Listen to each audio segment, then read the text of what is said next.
VD-യുടെ മന്ത്രിസഭയിൽ ആരൊക്കെ ഉണ്ടാവും എന്ന് ഒറ്റയടിക്ക് പറയാൻ പറ്റില്ല. പല ഘടകങ്ങൾ അതിലുണ്ട്.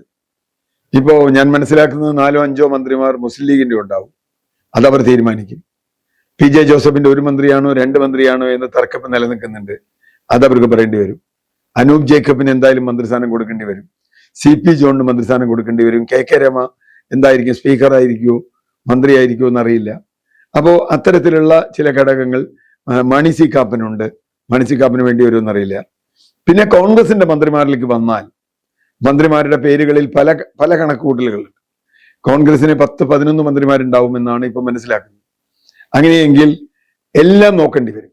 പ്രത്യേകിച്ചും VD സതീശൻ മുഖ്യമന്ത്രിയാവുന്ന സാഹചര്യത്തിൽ രമേശ് ചെന്നിത്തലയും KC വേണുഗോപാലും അവരുടെ ആളുകളെ മന്ത്രിമാരാക്കണം എന്ന് ആഗ്രഹിക്കാൻ സാധ്യതയുണ്ട്. അങ്ങനെയൊക്കെ വാർത്തകൾ വരുന്നുണ്ട്. അത് എത്ര പേര് വരും? പക്ഷേ എനിക്ക് തോന്നുന്നത് കേവലം ഗ്രൂപ്പ് ഇക്വേഷന് പുറത്ത് കോൺഗ്രസിന് സാമുദായിക സമവാക്യങ്ങൾ നോക്കേണ്ടി വരും, പ്രാദേശിക സമവാക്യങ്ങൾ നോക്കേണ്ടി വരും. അതുപോലെ തന്നെ കഴിവും പ്രാപ്തിയുമുള്ള പുതുതലമുറയെ കൊണ്ടുവരേണ്ടി വരും. കാരണം VD സതീശനെ വിജയിപ്പിക്കുന്നത് തന്നെ ഒരു പുതുതലമുറയ്ക്ക് VD സതീശനുള്ള വിശ്വാസമാണ്. അതെങ്ങനെയാണ്? ഇതെല്ലാം കൂടി വരുമ്പോൾ കോൺഗ്രസിന് എപ്പോഴും പ്രശ്നമുള്ളതാണ് ബാലൻസ്. കോൺഗ്രസിൽ ഒരുപാട് നേതാക്കന്മാരുണ്ട്.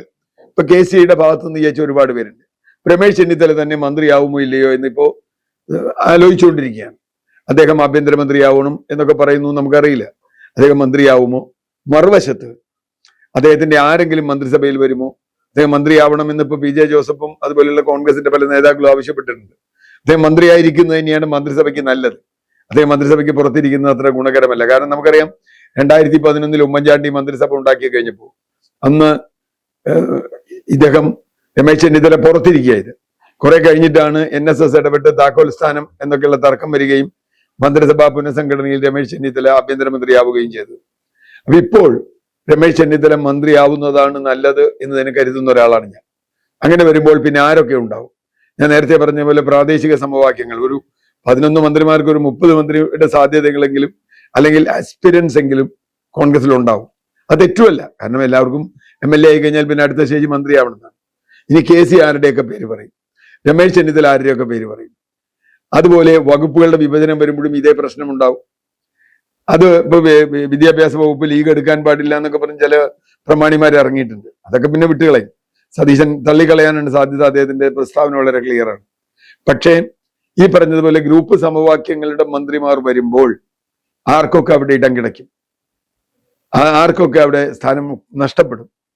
ഇപ്പോൾ തിരുവനന്തപുരം ജില്ലയിൽ നിന്ന് തുടങ്ങിയാൽ തന്നെ ശക്തൻ നാടാരടക്കം K മുരളീധരൻ അടക്കമുള്ള നിരവധി പേർ അവിടെ മന്ത്രി, CP ജോൺ, ഇവർ 3 പേരും സാധ്യതയുള്ള ആളുകളാണെന്നാണ് നമ്മൾ മനസ്സിലാക്കുന്നത്. കൊല്ലം ജില്ലയിൽ വന്നാൽ ബിന്ദു കൃഷ്ണൻ എന്തായാലും മന്ത്രിയാവാൻ സാധ്യതയുണ്ട് എന്ന് പറയുന്നു. അത് സമുദായിക സമവാക്യവും സ്ത്രീകളുടെ എണ്ണവും അനുസരിച്ചുണ്ടാവും.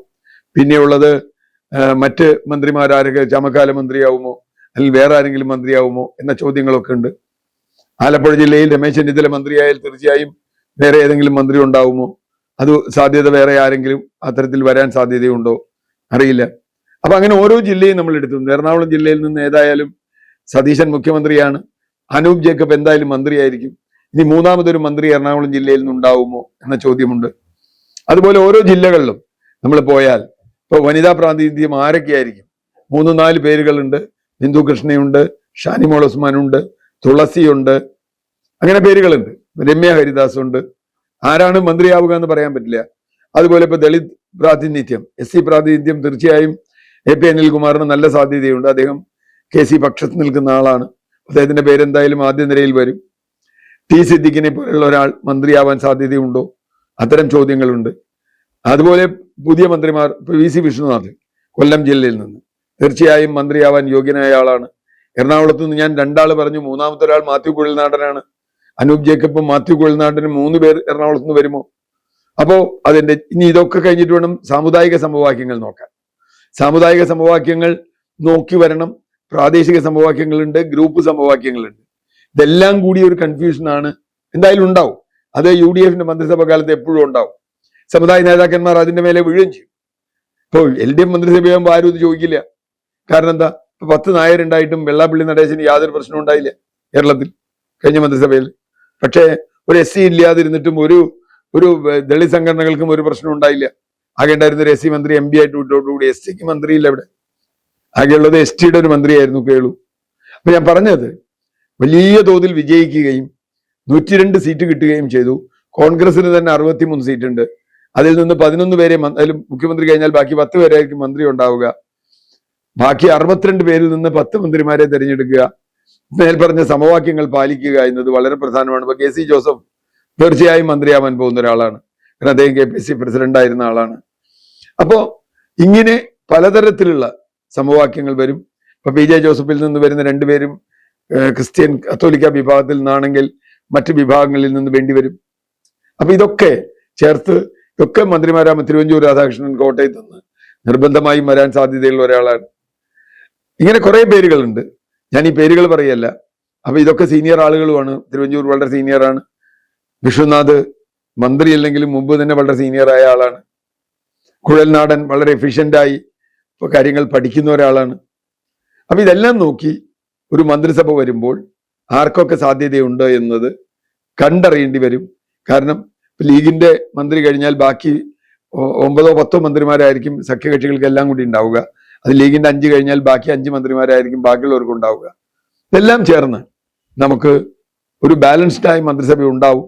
പക്ഷെ ഒരു കാര്യം, ഈ ഗ്രൂപ്പ് സമവാക്യങ്ങളിൽ, ജാതി മത സമവാക്യങ്ങളിൽ അല്ലെങ്കിൽ പ്രാദേശിക സമവാക്യങ്ങളിൽ നഷ്ടമാകാൻ പോകുന്നത് യുവത്വവും പുതിയ കാഴ്ചപ്പാടുള്ള എഫിഷ്യൻ്റായ മന്ത്രിമാരാണ്.